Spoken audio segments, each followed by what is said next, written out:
myself to start off. I'll be moderating this panel. My name is Melina. I am the founder of Girl Diverse, where our mission this year is to onboard 10,000 women onto crypto and NFTs. It's gonna be hard, but I'm up to the challenge. Thank you for being here. We've got our beautiful speakers. We've got Soniya, Victoria, and Jessica. Okay, so today we're speaking about the future of NFTs, AI-enhanced blockchain identity. So I myself am a creator and I'm utilizing AI right now, but maybe let's just do a checkup here. What are we doing regarding AI and how can we use this to benefit blockchain? I don't know if you want to start or... Yes, hi everyone, I'm Victoria and I'm a co-founder of PR agency ICLI and the former CEO of Cointelegraph. And as an owner of PR agency, we do use AI for content creation, but when we talk about AI for digital identity, we work with a number of different companies who has built a number of great use cases.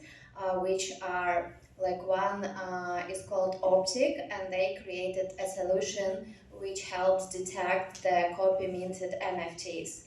And like as this is an NFT oriented conference, there are a lot of creators here, and often creators are not protected at all from their artworks to be copied, and basically those people who are recreating the art getting the profits. And sometimes it even happens that scam collections getting more sales than the original collections. And now many platforms like OpenSea, Rarible, basically NFT marketplaces started integrating AI solutions to detect all these copy minting NFTs and to prevent them from selling. But collections like CryptoPunks, for example, and all these top collections, I think during last year, trading volumes of copy minted NFTs was more than $10 million. Mm-hmm. So this is basically funds which were taken from the artists who created the collection. So this is, for example, I think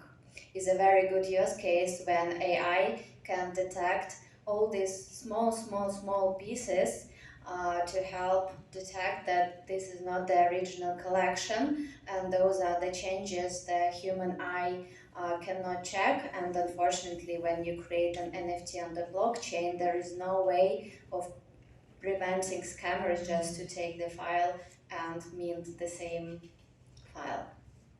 Awesome. Hey everyone, my name is Jessica Salomon. So I'll give a little bit of background about myself and how I came into this space before I begin showing my brilliant project. I've actually been in crypto for a while now. I started as the first community manager at MakerDAO back at the launch of Single Collateral DAI in 2017. It's been awesome to see how Web3 has truly rebranded and grown and encompassed beautiful women like this. Of course, we want more. That are creating content in the form of NFTs. Post MakerDAO, I actually moved on to work with Aave, and then later led growth for 1inch. So I was in DeFi for a while. Eventually, as NFTs started to pop off, I began consulting with Rarible and a number of other projects. But now I've gotten to a point to which I'm extremely excited about AI. So I'm now working on a project called Aura. Aura is the first on-chain AI oracle. So a little bit different than, say, Chainlink, which is pulling token prices. What Aura is doing is it's actually putting inference data on the blockchain. This is pretty revolutionary for NFTs in the sense that Aura's founders authored the paper ERC 7007. What 7007 does is it gives actual credit back to the AI model that created an NFT or some piece of content. Because one of the interesting things that we find happening in this world now is that not only are there brilliant human artists, but brilliant humans also contribute to the making of an AI model. So our goal at Aura is to allow those that are creating AI models to be able to monetize those innovations, and also to give identity and credit back to the people that are calling the prompts, that are maybe asking Stable Diffusion to create a picture of a girl wearing a yellow hat. They can now also show on the blockchain that it was them that in fact called that inference data. So a lot of revolutionary things that we feel or will come in the field of content creation, and much of it from the monetization aspect and just the actual identity of who deserves credit for these creations will come down to blockchain technology. Thank you, Jessica. Good morning, everyone. Okay. It's morning somewhere in the Let's world, wake right? up the It's crowd, obvious. yeah. I know, right? I'm Soniya. I'm the founder of Orbis 86. Like Mel over here from Girl and the Voice, we are also focused on onboarding folks to Web3. We are at the moment working on not just hosting like a bunch of onboarding events. I think so far we have hosted over 15 plus events, onboarded over 5,000 people, and it's no small feat. But alongside that, we are working on our own gaming platform, a cross-chain gaming platform that also leverages AI for a bunch of different purposes. One of them, obviously, is to help generate content, generative content on the go, but the other is also to give credit to the creators where credit is due. And I do wholeheartedly agree with my fellow panelists here, Jessica, and also with Victoria, that giving credit where it is due is extremely important. Now, one of the challenges that we have seen, and maybe a lot of you recently in the news might have read that there were people getting Microsoft Bing, which of course is built on top of OpenAI, create images of Mickey Mouse flying a plane to the 7-Eleven site, the towers, and that was a big news, right? So essentially, Mickey Mouse was shown as the hijacker who flew the plane into the 7-Eleven towers, and it was in the news for a very long time. So the company started saying that, hey, no, you cannot now go and create content or pull over content that is copyrighted. But with AI, the lines become blurred very easily, very fast. Now, if you guys have seen the demo of Sora, which is not yet open to the public, you can literally create realistic videos. Imagine how easy it would be for terrorists in a country to go and create a video saying that they have access to XYZ military grade equipment, show that video, and use that to further bolster their presence, influence young minds, and really lead us into a mess we don't want to be. So I am looking forward to AI also being leveraged for digital fingerprinting, which means that if content is created via AI, you find that in the fingerprint, and it's not just to credit it to the creator, but also to identify that this content is different and it can easily be distinguished from content that was actually recorded by a human being from content that is real. And blockchain can help us build that digital identity framework, whereas AI can help us with the other part, which is identifying where to attribute, like especially where LLMs or any other image generation algorithms are picking up the data from. AI can be leveraged to help us identify the source and give credit to that source. But being able to identify the authenticity of a document is also extremely important, and hence I feel like blockchain is a great technology to log immutable proof of origin for content, so people are empowered to understand what is real from what is fake. Yeah, you're so right, and not only like with this Mickey image, before that there were also a lot of fake images of politicians like Donald Trump, and these kinds of manipulations can cause really serious waves of misinformation, which would significantly even influence the market overall. So I believe such kind of AI and blockchain solutions should become a part of the media and content and social media ecosystem. So the platforms and the media, before they publish something, this kind of tools should be integrated in the editorial process to make the checks if this content was authentically created or if it's an AI generated image. Certainly. Also, I think another big contributor to the discussion around authenticity is whether or not AI is open source.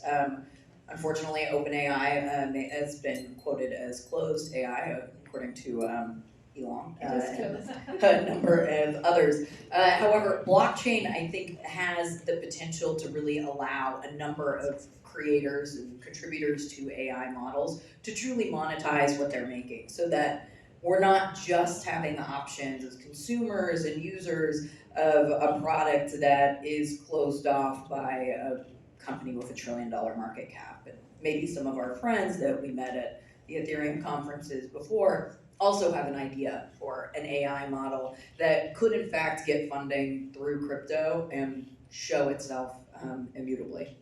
Well, what I also find interesting, and thank you ladies so much, because I'm also learning a lot today. Because as a content creator myself, what we're hearing a lot is how can we also prove that, yes, okay, we're gonna use AI, but this is still coming from, like you said, a human being who's thinking about creating this type of content. Is that going to matter? Because listen, the general public right now is terrified of AI. So how do we make them understand that it is a human using it, but also we can help, we can almost like utilize AI to better our content as well. Yeah, definitely. I think it's interesting because AI means artificial intelligence, and whereas we as humans are of biological intelligence. But really, what the two are bringing out is a marriage between the artificial and the biological intelligence. It's here to help us to make the world more intelligent. However, in terms of helping actual consumers feel like a bit more comfortable with AI, I'd say that there needs to be more products that people have an easy time using. ChatGPT is great in many ways. However, there's so many more implications for AI that aren't just GPT bots. Unfortunately, I think the incentives and sort of the technology and the resources that it takes to make an AI product is quite competitive.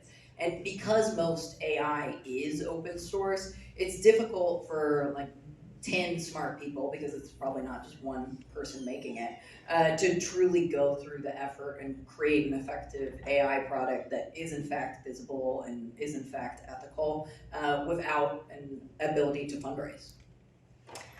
I think in future just so many products will have AI integrated inside, and it to be built the way that people do not even have to think that they're using AI.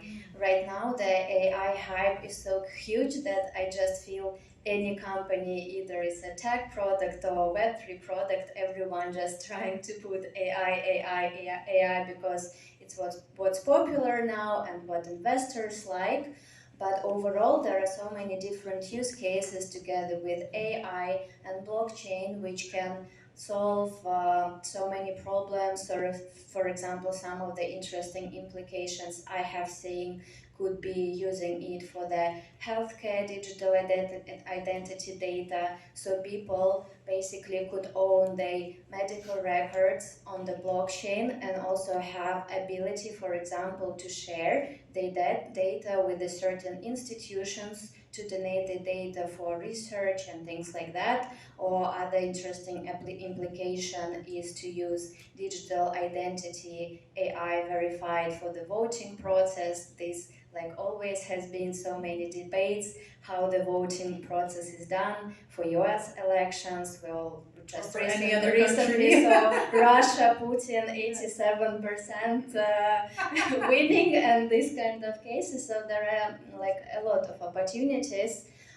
when people do not even have to think they're using AI. When the UX is built well, people just got to use it and use these new opportunities which arise from that. So one of the, I think, monetization, right? You spoke about that. I think that's important. How many of you here are aware about Hugging Face?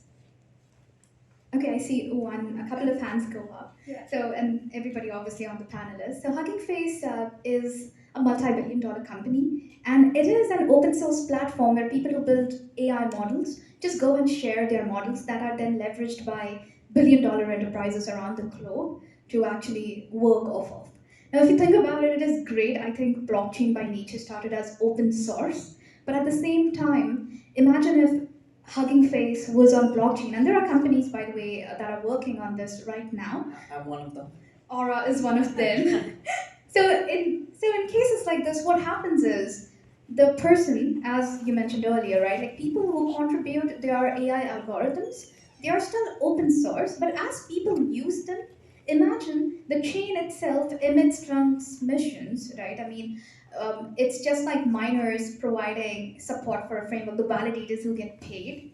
People who are contributing to open source, they are also being paid by the chain's native currency. And as long as the currency holds value, now you can still be an open source guru and follow those same ethics. But at the same time, you're able to monetize whatever you have contributed for the world, not just in terms of getting credit for it, but actually being able to pay bills because we all have bills to pay.